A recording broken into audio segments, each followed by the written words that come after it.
시편 66편 8절부터 12절까지의 말씀 제가 읽겠습니다. 만민들아 우리 하나님을 송축하며 그의 찬양 소리를 들리게 할지어다. 그는 우리 영혼을 살려두시고 우리의 실족함을 허락하지 아니하시는 주시로다. 하나님이여, 주께서 우리를 시험하시되 우리를 단련하시기를 은을 단련함 같이 하셨으며 우리를 끌어 그물에 걸리게 하시며 어려운 짐을 우리 허리에 메어 두셨으며 사람들이 우리 머리를 타고 가게 하셨나이다. 우리가 불과 물을 통과하였더니 주께서 우리를 끌어내사 풍부한 곳에 들이셨나이다. 아멘. 광야 너머의 풍요, 광야 너머의 풍요라는 제목으로 하나님의 말씀 전하겠습니다. 인생이 광야와 같죠. 그래서 스데반은 사도행전 7장에서 설교할 때 교회를 광야교회다라고 설명을 합니다.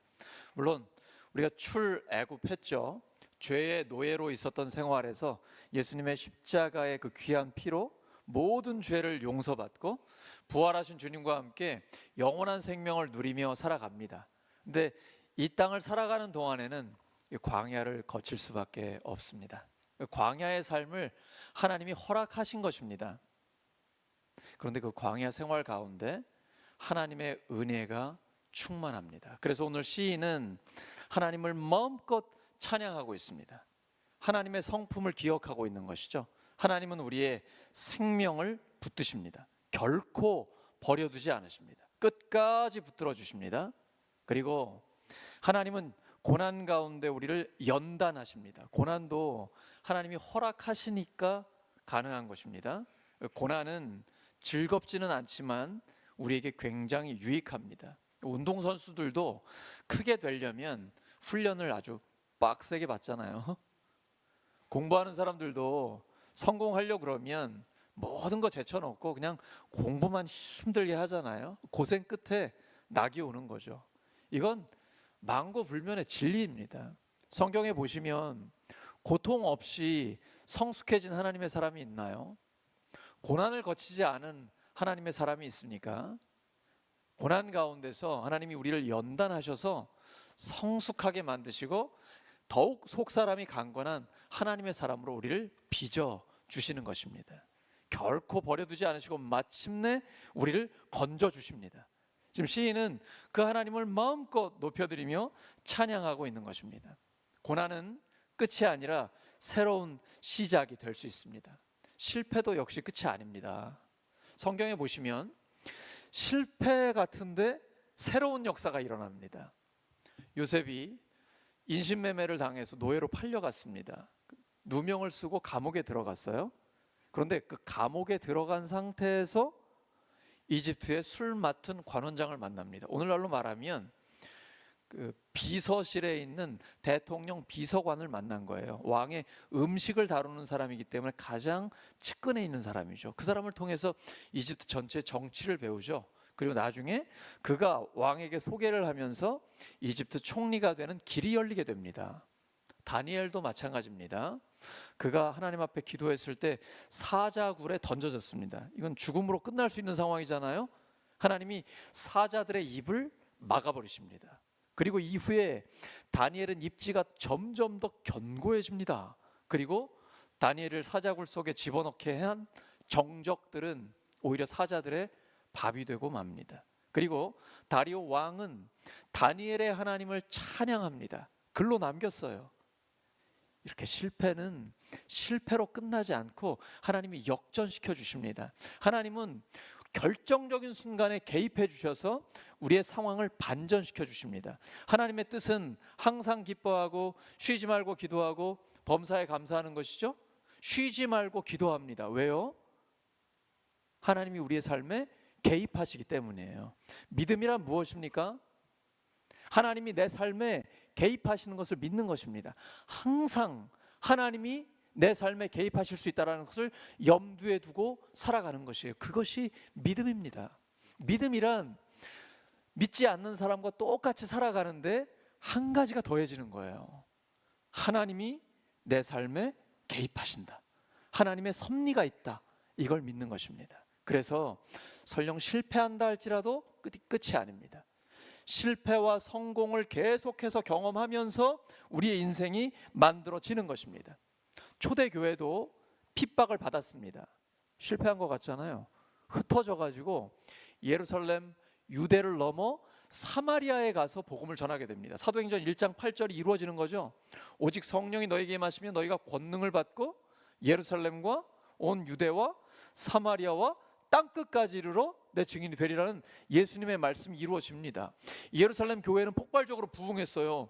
설교 한 번 하면 3,000명씩 돌아옵니다. 좋겠죠. 베드로 부러워요.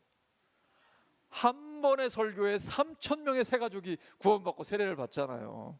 폭발적인 부흥이 일어나니까 예루살렘 교회에 수많은 사람들이 모입니다. 한 번의 대형 교회가 된 거예요. 여기가 좋사오니 계속 거기에 있는 것입니다. 흩어져야 되는데. 우리 목장도 마찬가지예요.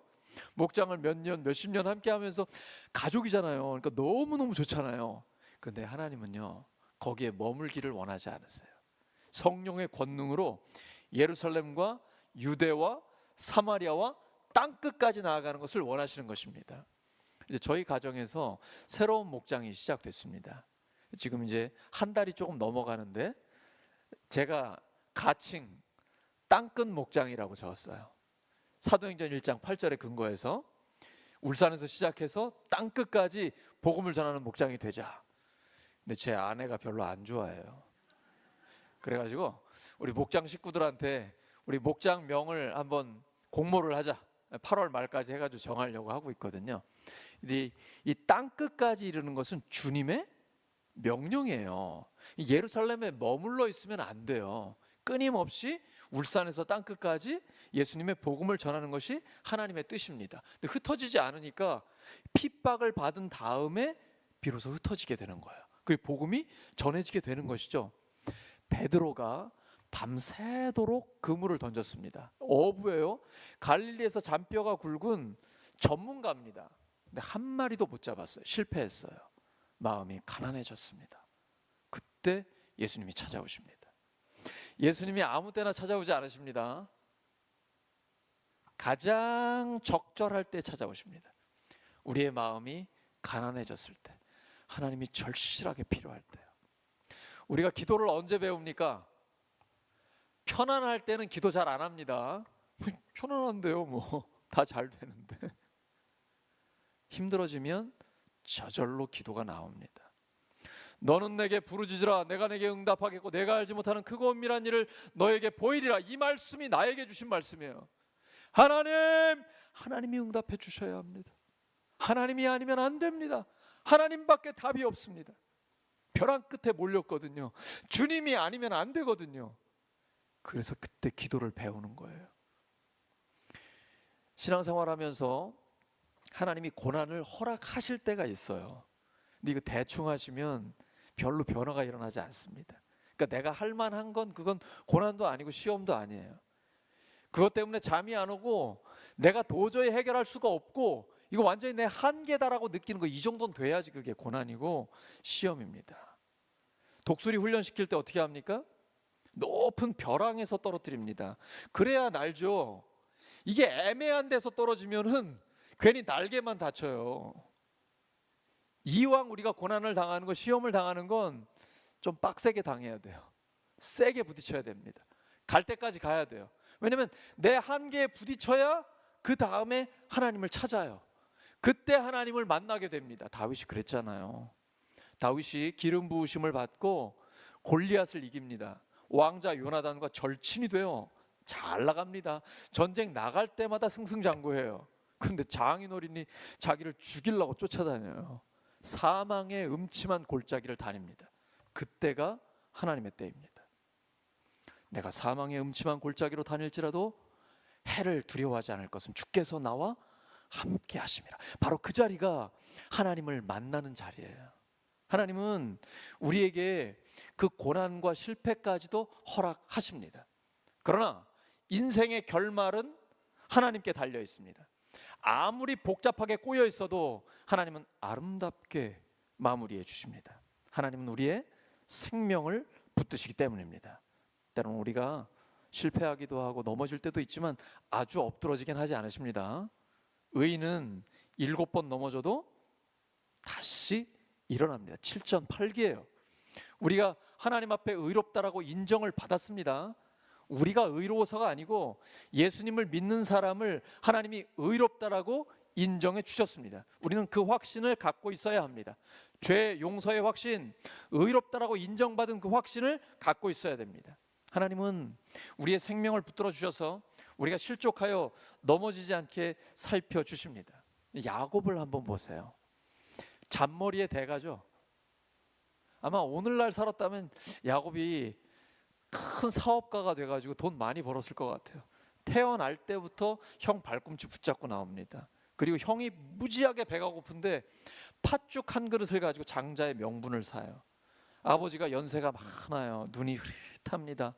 귀도 가물가물해요. 보청기가 없으니까 이게 형 에서의 음성인지 동생 야곱의 음성인지 아리까리한 거예요. 아버지를 속여요. 이게 인간의 도리입니까? 잔머리를 얼마나 굴리는지. 근데 그 다음에 위기가 찾아옵니다. 잔머리 굴려서 형이 받을 축복을 자기가 받았는데 형이 그거 알았잖아요. 자기가 받을 복이 하나도 없어요. 아버지한테 간절히 구해가지고 그래도 뭐 남은 복 조금이라도 달라고 하니까 아버지가 복을 준다고 하는데 내용을 읽어보시면 이게 복이 아니라니까요. 형이 아우를 섬길 거라는 내용이에요. 그 형이 머리끝까지 화가 났습니다. 이제 아버지 돌아가실 때 다 됐는데 아버지 돌아가시면 너 죽었어. 동생을 죽이겠다는 말을 하고 다니는 거예요. 엄마가 그 소식 들었어요. 야곱한테 알려줘가지고 야곱이 주랭랑을 놓습니다. 복은 축복은 받았는데 형이 무서워가지고 도망가는 거예요. 근데 그때 하나님이 찾아오십니다. 그리고 네가 지금 누워있는 이 땅, 베개도 없어가지고 돌 가지고 베고 자고 있는 이 땅을 너에게 주겠다. 너의 자손에게도 이 땅을 주겠다. 그리고 너의 자손을 통해서 만민이 복을 받게 하겠다. 야곱이 뭘 잘했는데 이런 복을 주십니까? 하나님의 은혜예요. 우리가 뭘 잘해서 복 주시는 게 아닙니다. 신앙생활은 내가 뭘 잘해서 복 받는 게 아니에요. 우리가 구원받는 것은 전적인 하나님의 은혜입니다. 선물이에요. 그리고 우리가 신앙생활 하면서도 실수하거나 실패하거나 심지어 죄를 지을 때도 있어요. 근데 하나님 다 용서하시고 온전히 은혜를 베푸십니다. 그래서 야곱에게 하나님이 약속하십니다. 창세기 28장 15절이에요. 여러분 읽으십니다. 시작.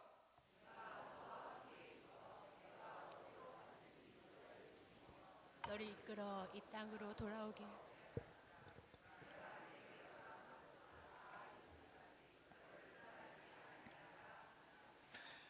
야곱이 뭘 잘했다라고 이렇게 엄청난 복을 주십니까? 내가 너와 함께 있어. 네가 어디로 가든지, 지금 도망가고 있는데 네가 어디로 가든지 너를 지키며 너를 이끌어 이 땅으로 돌아오게 할지라. 내가 너에게 허락한 것을 다 이루기까지 너를 떠나지 아니하리라. 하나님이 이 약속대로 이루어 주셨나요? 이루어 주셨어요. 나중에 실제로 돌아오게 하시고 그 거부가 되게 하십니다. 근데 이 약속을 받고 야곱이 계속 도망을 갑니다. 자기보다 훨씬 더 심한 사람 만납니다. 라반이에요. 이 라반은 거짓말을 할 때 눈 하나 깜짝 안 합니다. 입에 침도 안 발라요. 이 야곱이 라반의 딸, 둘째 딸 라헬 너무 예쁘거든요. 라헬이랑 결혼하고 싶어가지고 7년을 일했어요. 첫날 밤 치르니까 누구예요? 딴 여자예요. 와, 이런 일이 어디 있어요? 그러니까 아마 첫날 밤을 치르기 전에 술을 많이 먹었을 수도 있어요. 그러니까 뭐 정신이 없었겠죠. 못 알아봤나 봐요. 아침에 맨정신에 보니까 이게 이 여자 누구지?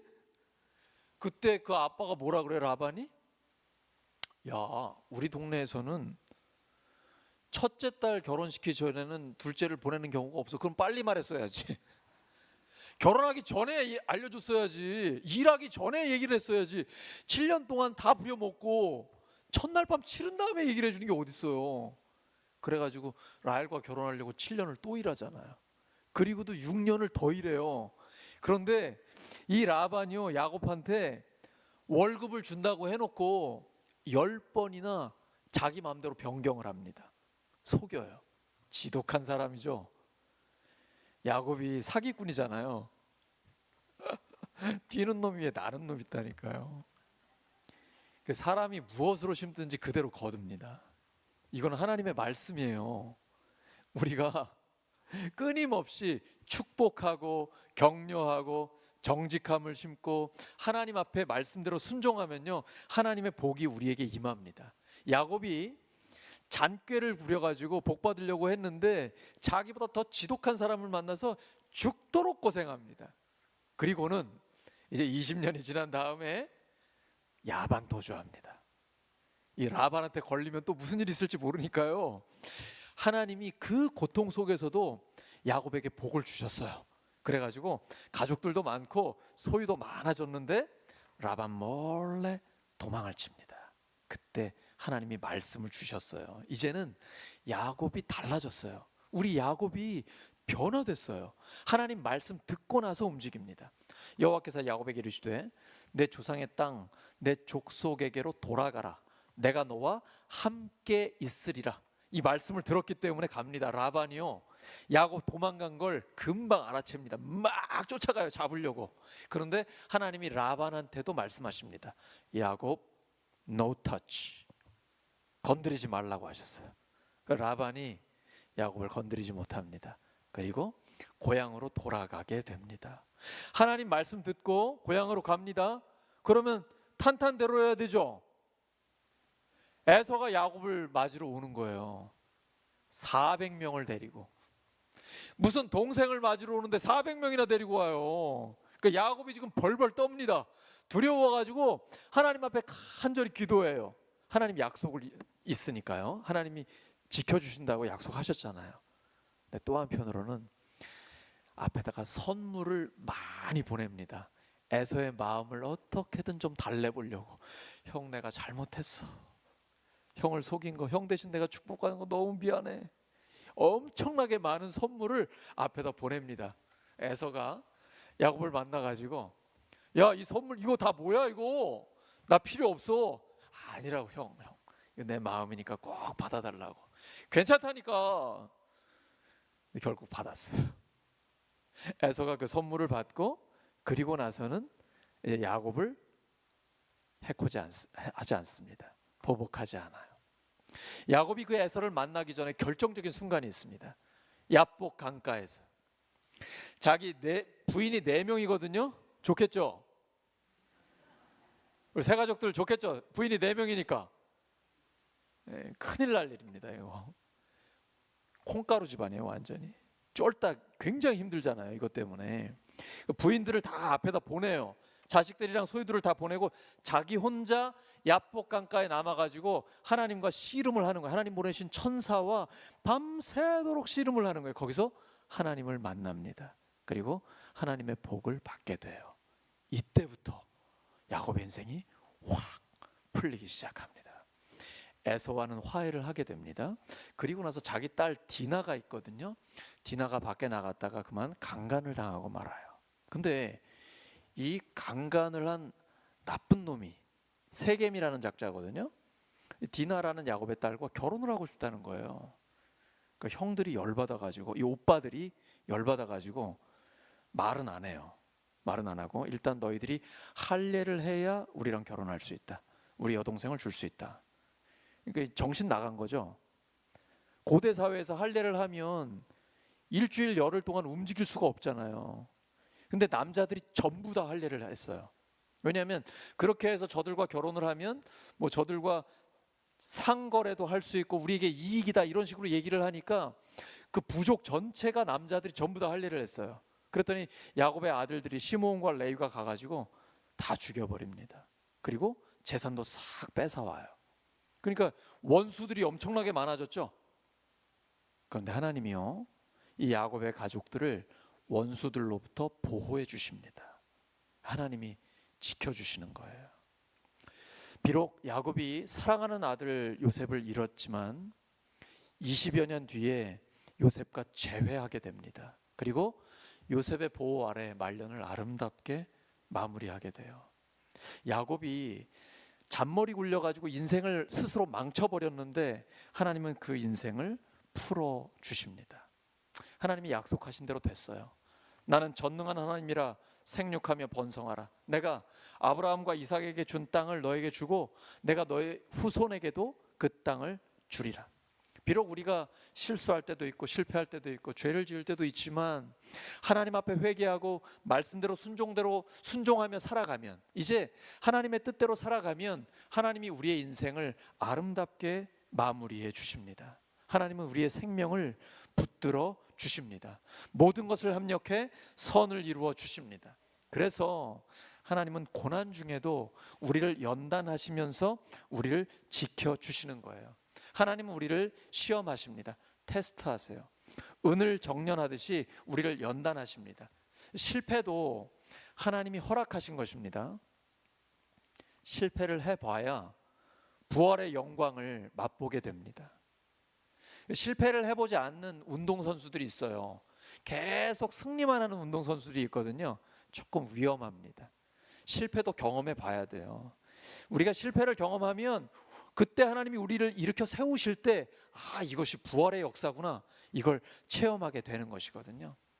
높은 벼랑에서 떨어져야 날 수 있는 것처럼 우리가 실패를 해봐야 우리를 끌어올리시는 하나님을 만나게 됩니다. 하나님의 목표는 우리의 문제를 해결해 주시는 게 아닙니다. 하나님의 목표는 우리를 단련시키시는 것입니다. 그 고난을 통해서 우리를 성숙하게 하시고 더 강하게 만드시는 것입니다. 그래서 고난은 복이 됩니다. 왜냐하면 고난을 통해 우리가 단련되기 때문이에요. 고난을 통과하면서 하나님의 말씀이 우리의 마음에 새겨지기 때문이에요. 이전에는 모태신앙이요, 수십 년 동안 신앙생활을 해도 말씀을 머리로만 알고 있는 경우가 있거든요. 이건 아무 힘이 없어요. 근데 고난을 통과하다 보면 말씀이 내 마음에 새겨집니다. 그리고 하나님의 말씀으로 고난을 이기게 되면서 말씀이 체득됩니다. 이게 다른 거예요. 이건 파워가 되는 것입니다. 성령의 권능이 되는 거예요. 말씀 자체가 우리의 삶에 강력하게 작용합니다. 시편 105편 17절에서 19절입니다. 시작. 한 사람을 앞서 보내셨으며 요셉이 종으로 팔렸도다. 그의 발은 착고를 차고 그의 몸은 쇠사슬에 매였으니 곧 여호와의 말씀이 응할 때까지라. 그의 말씀이 그를 단련하였도다. 지금 이게 누구의 이야기입니까? 요셉 이야기예요. 근데 시편에 기록되어 있습니다. 105편에요. 하나님의 말씀이 그를 단련하였도다. 무서운 말씀이죠. 또 어렵기도 하고요. 근데 우리에게는 복이 되는 것입니다. 하나님의 백성들에게 고난은 특권입니다. 고난이 특권인 것을 아는 것이 믿음입니다. 믿음의 눈으로 보면 고난은 복이 됩니다. 고난이 해석되면 고난을 이길 수가 있습니다. 하나님의 말씀이 이루어질 때까지 요셉은 고난을 당했습니다. 노예로 팔려갔고 누명 쓰고 감옥에 들어갔습니다. 하나님의 말씀이 그의 삶에 이루어질 때까지. 그리고 결국 하나님은 그를 일으켜서 이집트의 총리로 세워주셨습니다. 고통을 겪지 않으면 자라지 않습니다. 우리 아이들 성장할 때 성장통이 있죠. 사실 아빠 엄마는 너무 아이들을 사랑하기 때문에 아이들이 고통당하는 걸 원하지 않습니다. 내 자식 당하는 그 고통 보고 있는 것도 너무 괴로워요. 차라리 내가 저 고통을 당했으면 하는 그 마음이 있잖아요. 근데 그건 올바른 마음 아니에요. 실제로 아이들에게 좋은 것도 아닙니다. 아이들이 고통을 당하게끔 허락하셔야 돼요. 애들이 참는 걸 배우게 하셔야 돼요. 요즘은 아이가 하나 둘밖에 없으니까 너무 소중하니까 고통도 당하지 않게 합니다. 그건 애들에게 유익한 게 아닙니다.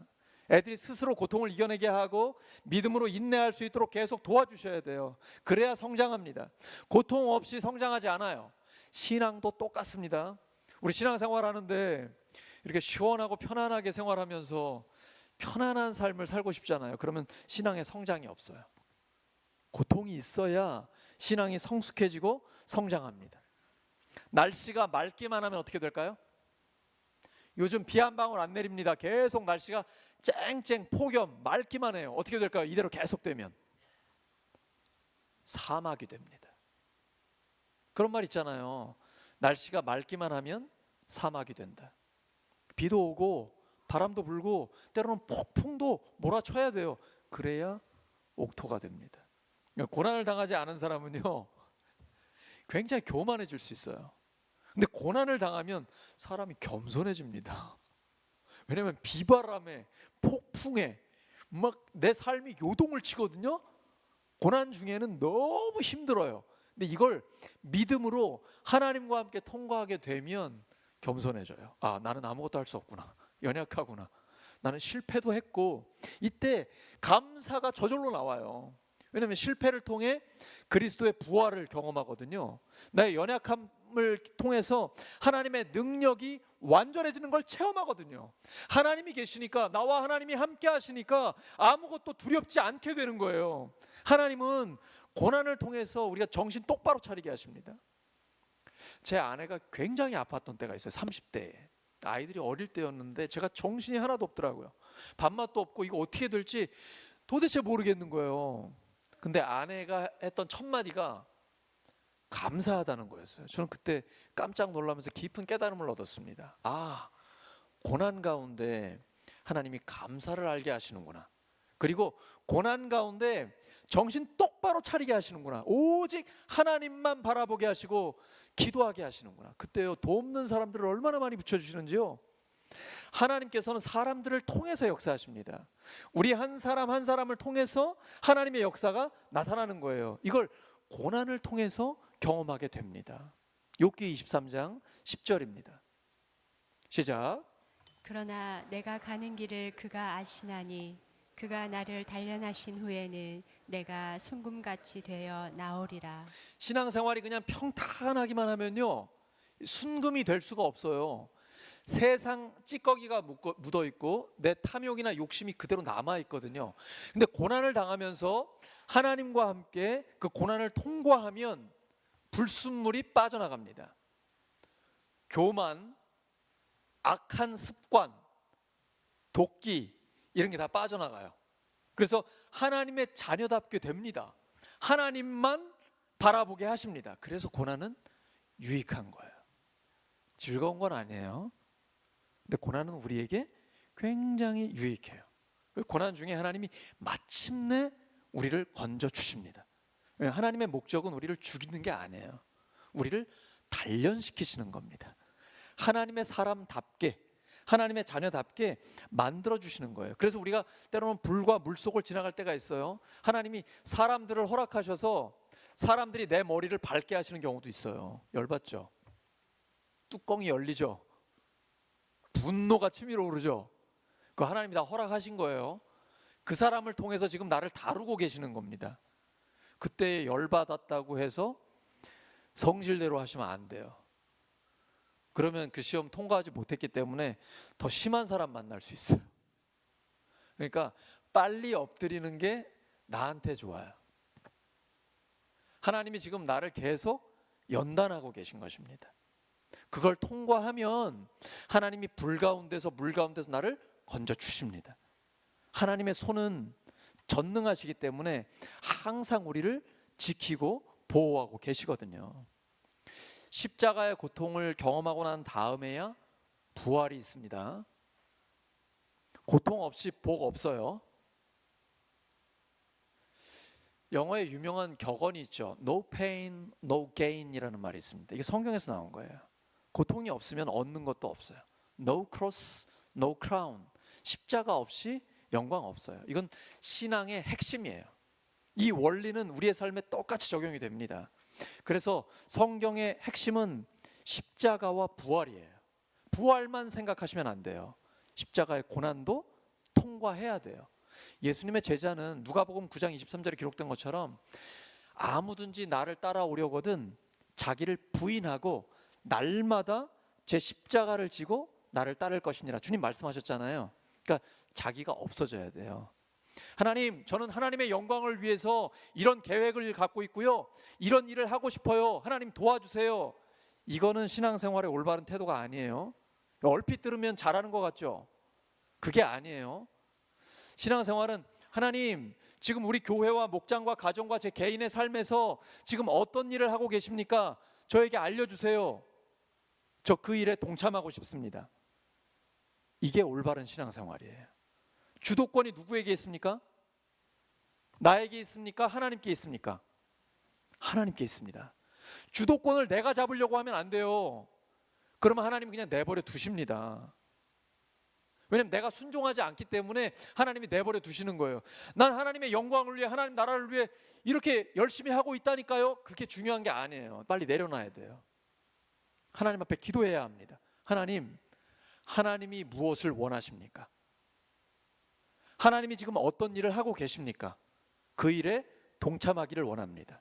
그러면 하나님이 알려주십니다. 지금 우리의 상황 가운데 하나님이 어떤 역사를 하고 계신지 우리에게 알려주세요. 왜 알려주실까요? 우리를 초청하시는 거예요. 하나님의 일에 동참하라고. 성경을 보시면 주도권이 누구에게 있습니까? 사람에게 있나요? 하나님께 있나요? 성경의 위대한 인물들 보세요. 모세, 엘리야, 베드로, 바울, 마태, 수많은 인물들, 주도권이 그 하나님의 사람들에게 있습니까? 아니면 하나님께 있습니까? 철저히 하나님께 있습니다. 하나님은 절대 주권자입니다. 그러므로 지혜로운 사람은 하나님께 주권을 맡겨드리는 겁니다. 그리고 그 하나님의 일에 내가 동참하기를 원하는 거예요. 예수님이 겟세마네 기도가 그 정신이에요. 내 뜻대로 마시고 아버지의 뜻대로 되기를 원합니다. 그러면 실패가 없어요. 왜냐하면 하나님의 뜻은 반드시 이루어지기 때문입니다. 심지어 고통 가운데에도 하나님의 섭리를 깨닫게 되면 고난이 해석이 됩니다. 그러면 고난을 이길 수 있어요. 요셉은 고난 가운데 하나님의 섭리를 깨달았어요. 창세기 45장 8절입니다. 시작. 그런즉 나를 이리로 보낸 이는 당신들이 아니요 하나님이시라. 하나님이 나를 바로에게 아버지로 삼으시고 그 온 집에 주로 삼으시며 애굽 온 땅의 통치자로 삼으셨나이다. 지금 요셉이 자기 형들에게 하는 얘기입니다. 형들이 요셉에게 어떻게 했습니까? 아버지가 요셉한테 형들이 지금 잘 있는지 좀 보고 와라. 그래서 요셉이 찾아갔거든요. 아빠 심부름하러 갔습니다. 근데 멀리서 보더니 저희 꿈꾸는 자가 오는도다 하더니 요셉을 잡아서 채색 옷은 요셉만 입혔거든요. 형들은 누더기 같은 거 입는 거죠. 채색 옷을 입고 양을 칠 수가 없잖아요. 먼지 구덩이에서. 채색 옷을 벗겨버려요. 그리고 구덩이에다 던져버립니다. 그리고 형들은 그 위에서 밥을 먹어요. 깔깔대면서. 야, 저 꿈꾸는 자, 저 채색 옷 입은 놈 구덩이 속에서 막 애걸을 하거든요. 형들 나 좀 구해달라고. 성경에 요셉의 형들이 깔깔댄다는 말은 없어요. 근데 그 문맥을 잘 보세요. 요셉을 던져버리고 그 위에서, 여러분 밥이 넘어가겠어요 이게? 정상적인 사람은? 근데 얼마나 한이 맺혔으면. 야곱 아버지가 요셉을 편애하잖아요. 자기는 형들인데 아버지 사랑을 못 받거든요. 그러니까 아주 죽이고 싶을 정도로 미운 거예요. 요놈 잘됐다, 깨소금 맛이다 하면서 거기서 깔깔대면서 밥을 먹는 거죠. 근데 죽이지는 않고 은 20에 팔아버렸어요. 노예로 팔아버렸어요. 이런 형들을 용서할 수 있겠습니까? 여러분이라면 이런 자들을 용서할 수 있겠어요? 근데 요셉이 진짜 용서합니다. 죽을 때까지 보복하지 않고요. 그 형들의 자손들까지도 끝까지 돌봐요. 그리고 죽으면서도 축복합니다. 어떻게 이게 가능할까요? 하나님의 섭리를 깨달았어요. 형들이 요셉을 미워서 팔아버렸잖아요. 근데 사실은 하나님이 요셉을 먼저 이집트로 보내신 거예요. 수많은 생명들을 살리시려고. 요셉은 그걸 깨달았어요. 하나님이 저를 보내셨군요. 지금 내가 있는 삶의 자리, 저는 지금 울산 성결교회 담임 목사, 여러분은 여러분의 직장, 사업장, 학교, 가정, 모든 삶의 자리에 하나님이 나를 보내셨군요. 하나님이 저 인간과 함께 살라고, 하나님이 저 사람들을 살리라고, 축복하라고, 저 사람들을 도와주라고 하나님이 저를 보내셨군요. 하나님의 섭리가 깨달아지면 다 용서가 됩니다. 그리고 하나님의 은혜가 그 모든 고난을 덮을 정도로 축복이 넘칩니다. 이때부터 이제 고난이 복이 되는 것입니다. 하나님은요, 드라마 작가예요. 결정적인 순간에 딱 들어오십니다. 타이밍이요 완벽해요. 민수기 14장 10절입니다. 온 회중이 그들을 돌로 치려 하는데 그때 여호와의 영광이 회막에서 이스라엘 모든 자손에게 나타나시니라. 여호수아 갈렙이 지금 하나님이 우리를 기뻐하시면 저 가나안 약속의 땅을 우리에게 줍니다라고 얘기하는데 이스라엘 모든 백성이 돌로 쳐서 죽이려고 해요. 그때 하나님의 영광이 임합니다. 끝. 완전히 종결됐습니다. 이제 하나님과 모세와 아론을 원망했던 백성들은 광야에서 헤매다가 다 죽었습니다. 여호수아와 갈렙은 후손들과 함께 약속의 땅에 들어갑니다. 하나님은 우리를 건져 주십니다. 사랑하는 우리 울산교회 성도 여러분, 하나님은 우리의 생명을 붙들고 계십니다. 하나님은 고난을 통해 우리를 연단하십니다. 그리고 마침내 건져 주십니다. 하나님은 실패를 통해 부활의 영광을 맛보게 하십니다. 고난도 복이 됩니다. 하나님과 함께 광야 너머의 풍요를 경험하는 우리 모두가 되기를 예수 그리스도의 이름으로 축원합니다. 말씀을 기억하면서 하나님 앞에 함께 기도하고 또한 성찬 예식을 위해서 간절히 기도하겠습니다. 하나님 아버지 감사합니다. 광야 너머의 풍요가 있게 하여 주옵소서.